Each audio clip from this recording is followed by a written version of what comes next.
Hello, I'm doing this video real quickly for two people on my mind a lot right now, and that's two people who don't know each other, but should.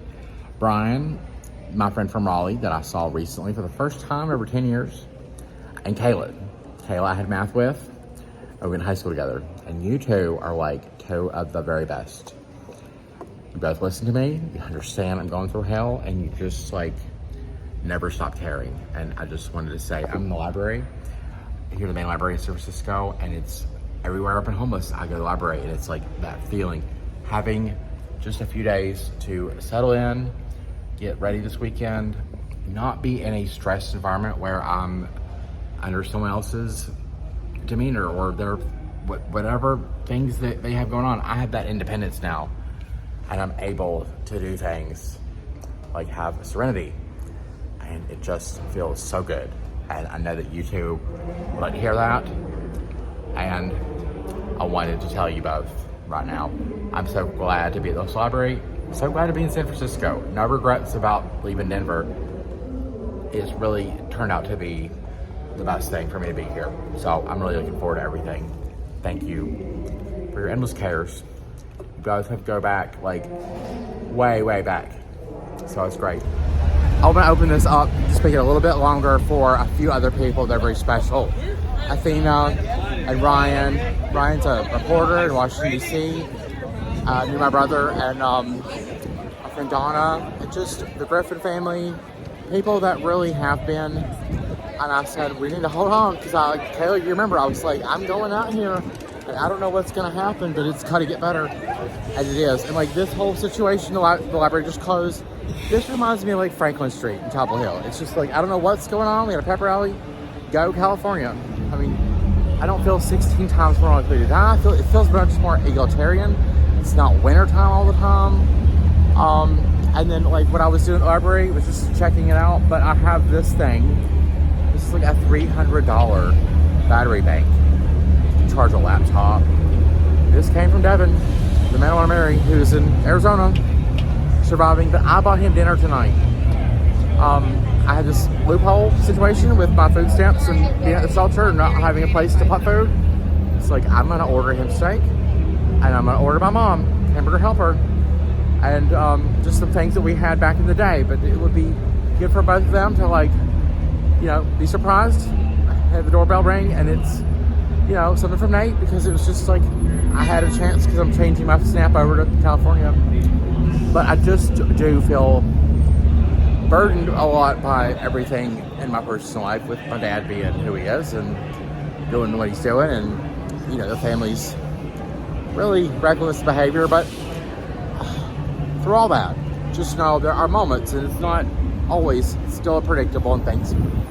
I feel better, stronger, refreshed, and confident, and it's all because of all of you guys. A lot of it is. So thank you. Oh, but I never explained the significance of this thing. So he left this with me with a bag of clothes that were already clean, and he just wanted me to have. And I was charging it at the library. I don't have the right adapter. I don't know where that went. I don't think he had it with. I have this, and I was charging it. And this gives me independence. I don't have to be plugged up to a bathroom wall all the time. I can be in my bed. Or I could just be like, I have 20%, and I'm gonna go on an errand. And like, I just put together a little snapshot. Here's just a few pictures of me in the snow, and I've already went to West Virginia where there was no water. I had to deal with this to get clean, and all this messed up stuff at my dad's house. When that wasn't happening, I was getting beat up because somebody was great one minute, and then, you know, the family turned away, and the situations that I control, my foot being like this, and, you know, being in the interstate kidnapping, coming back to Charleston, still not having anywhere to go for a while. There was a time when I got robbed of everything, a duffel bag in Columbus, Ohio, going to West Virginia. I got robbed of my medications, and I was just stuck in this porta potty. And then, like, you know, going back to Denver, being like dealing with the storage, and like, here's the mail situation. All those problems, I've already came over them. It enables me. There's been times when I had money for an Uber, no phone battery. And Ryan, you said last night, charge that phone, right? Well, this allows me to not have to worry about walking in the snow. Not sure where I'm going, but having money for an Uber, but not about it. Like this, he knows. He already knew. He knew he cares, and we're doing a lot better. So that's helping too. And then lastly, it feels like a good time to tell this core group of people, I know that like a lot of my videos, it's me being irate, and I've been watching a bunch of them the last couple of days, and you're just waiting for things to fall through. And like I know how it's like, but let me tell you, I already knew that going in, because it was like, this is just like the raw edit. We are running balls to the wall, and you're like, we're literally in the middle of, you know, we don't have a home. It's freezing. I've got all of these things that are constantly changing and are terrifying, and I'm going through it like, you know, I don't know how to describe it, but like that is the tone of the videos. But like I also have 25,000 photographs. I have writing skills. I know, like I already knew that. I'd have like 350,000 impressions this last year, but now like being in the library, I'm like, I'm on a desktop computer. I can, you know, think more. I don't have to worry about surviving the next, you know, 3 hours. So things are going to be, I think, getting a lot better, ready for the big times, for my book and for whatever. So the best way I can close this, try to make it short video, but impactful for the people that really need to see it. It's like, you know, when I didn't know I was going to be homeless until I was at the Atlanta Greyhound station, and I didn't hear back from my friend that I was moving to go live with, and he was like, we'll have a job for you. When that happened, I was just like, this is probably going to kill me. My family's not going to help at all. They'll be horrible. Like, I didn't know my dad was going to be this horrible, but like, I knew it was like, I can't believe what I'm up against, but I just kind of knew, and I felt, Mount Airy granted, waiting for you from Mount Airy, Melissa is, like, I just feel like I finally became rock solid.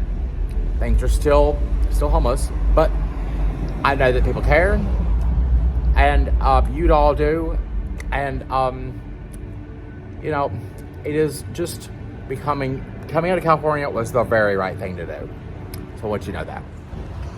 And I'm gonna throw this in for the West Virginia people too. Like Gail Manchin, having that family's so awful. The senator's wife and EpiPen scandal, my dad's involvement with all that.